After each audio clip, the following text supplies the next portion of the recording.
I'm John Seaman.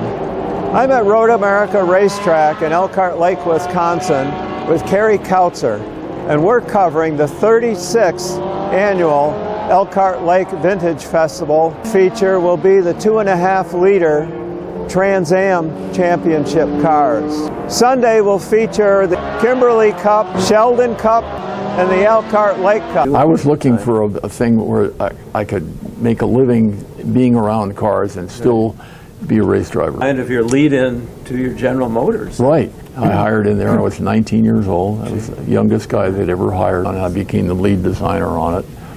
And we came up with the XP57, which was the very first Corvette concept car, and the Stingray.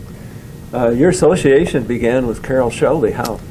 Wanting to start this driver's school, he turned the school over to me, and my first job was for Carroll Shelby, running his Carroll Shelby driving school. We won the United States Road Racing Championship in 1963 with the Cobras, and at that point Carroll decided that he wanted to go to Europe, and of course the car wasn't fast enough. And then Ken Miles came along, who was our top engineer test driver, and convinced Carroll that it was a good idea. And we built the first car in 90 days.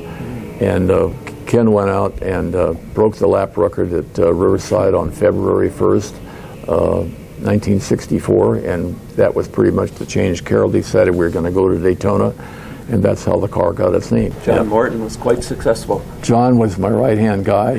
He was the guy that made it all work. We went on to win 4 national championships, the 2.5 Trans Am.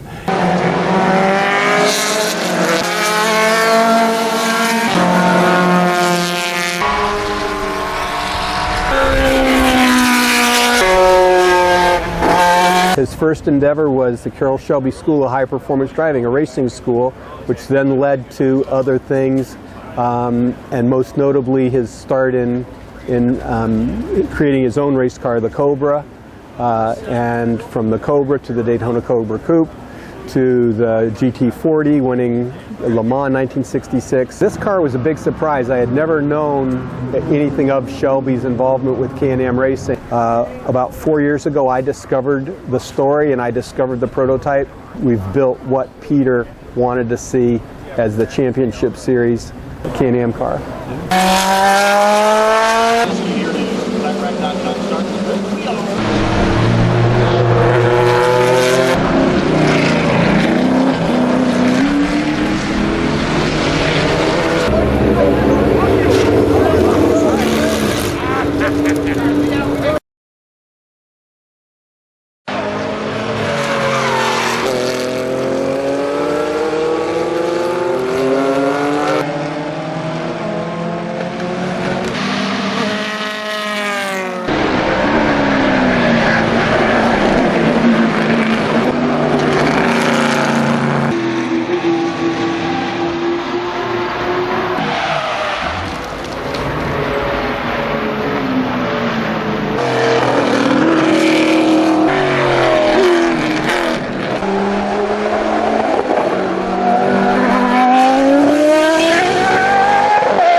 I'm with Colin Comer, and Colin is one of the main sponsors of the VSCDA Elkhart Lake Vintage Festival. You're running a GT1 Mustang. Give us some information about that car. Well, it's an original Roush car. It was the Mountain Dew car that John Gooding ran. It's really cool to be able to be on the other side of the fence finally and strap one of these things on.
I'm with Troy Ermish, and he has a 1971 Datsun 510 sedan. Well, these cars were built to sort of mimic the original Datsun 510s that ran in the early 70s in the 2.5 Trans Am Challenge series, so they're very period correct. They run the 1.8 liter. Nissan made a competition transmission, and they offered some limited slip differentials, and Pete Brock in the early 70s designed a suspension package that you could buy through the Nissan competition department.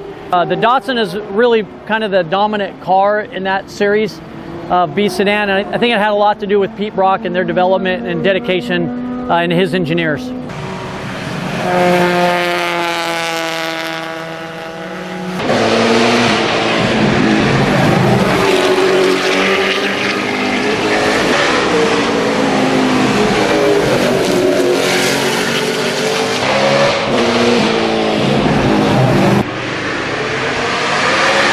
The races are very competitive because there's only a short time span to fit into each race.